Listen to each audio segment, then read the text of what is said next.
What kind of people could cut open a man's back, pull out his ribs, and spread them like the wings of an eagle, all while he was still breathing? This is the story of the Viking Blood Eagle, a ritual so cruel that some historians have questioned if it could have happened at all. But in the sagas of the Norse world, it is described as the ultimate punishment for traitors and enemies, a death meant to send fear through kingdoms. The Vikings were more than just raiders on longships. They were farmers, traders, poets, and warriors who lived by a strict code of honor and vengeance. And in that code, there was no greater shame than betrayal. When betrayal happened, vengeance had to be just as great, not only to punish the guilty, but to send a warning that would echo through generations. The Blood Eagle was that warning. The sagas speak of an eagle of flesh. The earliest known account of the Blood Eagle come from Norse sagas and skaldic poetry, written centuries after the Viking Age but based on older oral traditions. One of the most famous tells the story of King Ælla of Northumbria. According to the Orkneyinga saga and the Heimskringla, Aellas killed a legendary Viking leader Ragnar Lothbrok by throwing him into a pit of snakes. Ragnar's sons swore revenge. Years later, they captured Aellas, and they did not kill him quickly. The sagas claim they carved the image of an eagle into his back, cut his ribs from his spine, and pulled out his lungs so they spread like wings. Some sources say this was done while he still lived. Others are less clear, but all agree it was meant as the cruelest death imaginable. The sagas also mention the Blood Eagle in the deaths of other men, Halfdan Longleg, King Melgwalai of Munster, and others accused of betrayal. In every case, the victim was of high rank, and the killing was both punishment and performance, a death for traitors. The Vikings believed that how a man died mattered almost as much as how he lived. A coward's death brought shame to his name and family. A hero's death brought honor and could open the way to Valhalla. But traitors were different. A traitor could not be allowed an honorable death. The Blood Eagle stripped away dignity. It turned the body into a public display, a warning carved into living flesh. Some sagas describe the execution taking place on a battlefield after capture. Others place it inside a hall, with warriors watching in silence. Always, it is described as deliberate, slow, and meant to make the victim suffer as much as possible. It was not just about killing a man. It was about making a message out of his death. The method, if it was real, accounts differ, but the most detailed descriptions say the victim was first bound, usually face down or kneeling. A cut was made down the back, splitting the skin. Then the ribs were severed from the spine and bent outward. The lungs were pulled to the openings, so they spread on either side like the wings of a bird. Some versions claim the victim had to be alive for the ritual to count. Others argue he might have already been dead or unconscious. The Norse loved symbolic acts, and the eagle was an important image.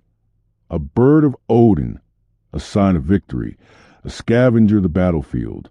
In the Blood Eagle, the victim became the eagle, but instead of soaring in glory, he was displayed in agony. Why the eagle? In Norse myth, the eagle was tied to both war and the gods. Odin himself often took the form of a bird to travel between worlds. On the battlefield, ravens and eagles were seen as the companions of death, feeding on the slain. By turning a man into an eagle, the Vikings may have been giving him symbolically to Odin or marking him as prey, unworthy of a warrior's burial.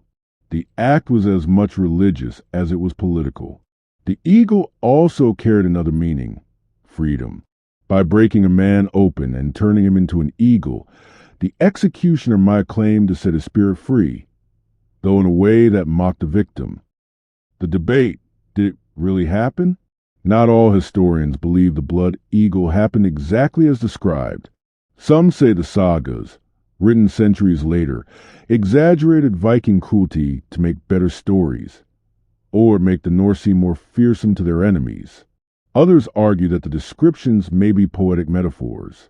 Cutting the shape of an eagle into someone's back might have meant killing them in a way that resembled the spread wings of a bird, without literally pulling out ribs and lungs. Still, a few scholars think it could have been real. The Vikings were skilled with knives and axes, and they did not shy away from extreme punishments. If they wanted to make a death into a spectacle, they had both the will and the ability to do so. What makes the blood eagle believable to some is the consistency of its appearance in the sagas, and the fact that it is always connected to acts of deep betrayal or revenge. King Ælla's end. The story of King Ælla's death is the most famous blood eagle tale. Aella ruled Northumbria in the 9th century. When Ragnar Lothbrok landed on English shores, Aella captured him and threw him into a pit filled with snakes.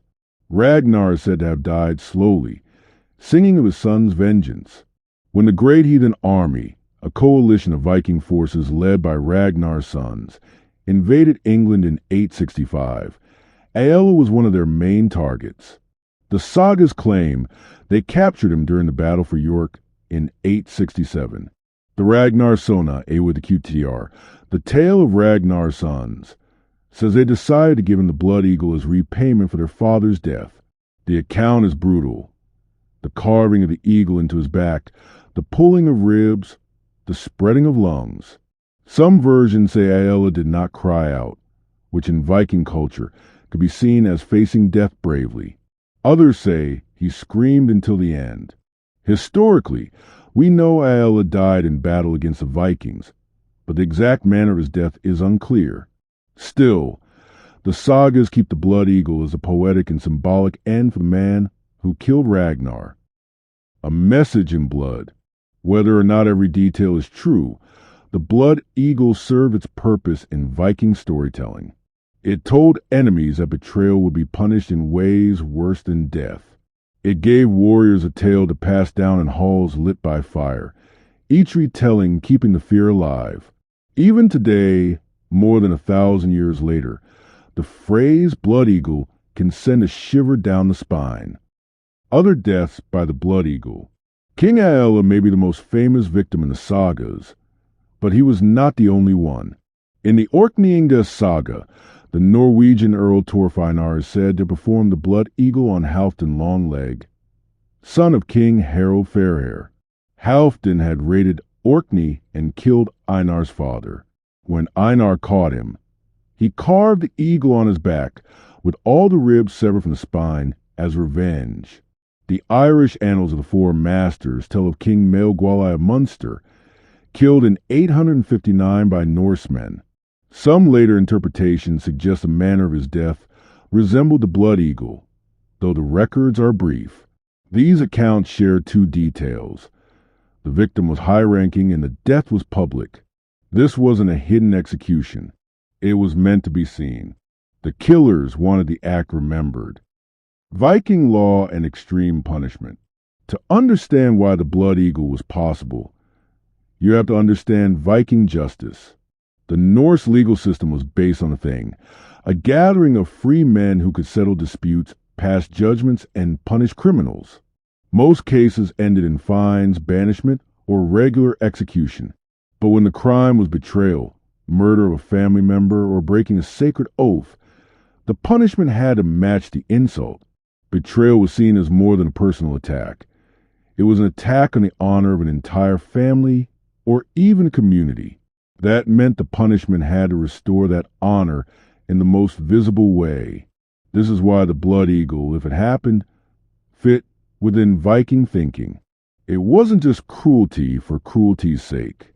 It was a calculated act of revenge and a signal to anyone who might consider the same crime. The stage and the audience. The sagas often describe these executions happening with an audience present, warriors, leaders, and sometimes akin to the victim's enemies. Imagine the scene, a captured traitor kneeling on the ground, bound. Warriors stand in a circle. Torches flicker. The executioner steps forward with a blade, and the crowd watches as the first cut is made. There is no rushing. Every movement is deliberate, and the victim's pain is part performance. The longer he survives, the greater the statement of the executioner's skill and the deeper the shame for the victim.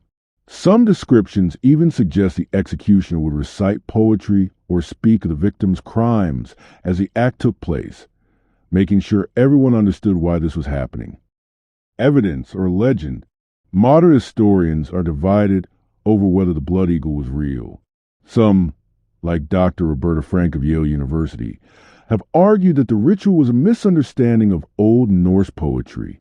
In skaldic verse, violent deaths were often described in symbolic language. A man killed in battle might be said to feed the eagle or offers back to the eagle. Over time, these metaphors could have been taken literally. Others point out that no archaeological evidence has been found. No skeletons showing damage that could only be from a blood eagle. This could mean the ritual was rare or entirely symbolic. But some researchers argue that absence of evidence is not evidence of absence. The conditions of Viking executions, open-air sites, lack of preservation, mean that many bodies simply would not survive in the archaeological record.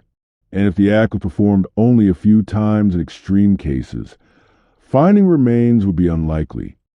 The power of fear. Real or not, the Blood Eagle worked as psychological warfare. In the Viking Age, reputation mattered as much as the sword. The fear of facing such a death could make enemies hesitate and make allies think twice before breaking their oaths. The story of the Blood Eagle spread through oral tradition, sagas, and poetry. Whether every detail was true didn't matter. The effect was the same. The Vikings became known not just as fierce fighters, but as masters of terrifying punishment. Even the rumor of such a ritual could crush an enemy's morale. And if a captured leader believed he might face the Blood Eagle, his fear alone could be a weapon. Religion and the gods. Some historians believe the Blood Eagle had a ritual or religious side. The Vikings believed that offerings to the gods could secure victory, protect a settlement, or avenge a wrong. Odin, the god of war and wisdom, was linked to birds of prey, ravens and eagles. By shaping the victim into the form of an eagle, the executioner could have been symbolically dedicating him to Odin. This was not mercy. It was an offering made in blood to the god who demanded courage and sacrifice. It also sent a clear message. The victim's life now belonged to the gods, taken from him by his enemies in the most public way possible. The last breath. One of the most chilling claims about the Blood Eagle is that the victim had to stay alive through most of the process for it to count. If he died too soon, the executioner had failed. Some saga versions say that if the victim did not scream, he was considered to have met his death bravely, perhaps even earning some respect in the eyes of his killers. Others say that screaming only gave the executioner more satisfaction. Either way, the Blood Eagle was meant to be slow.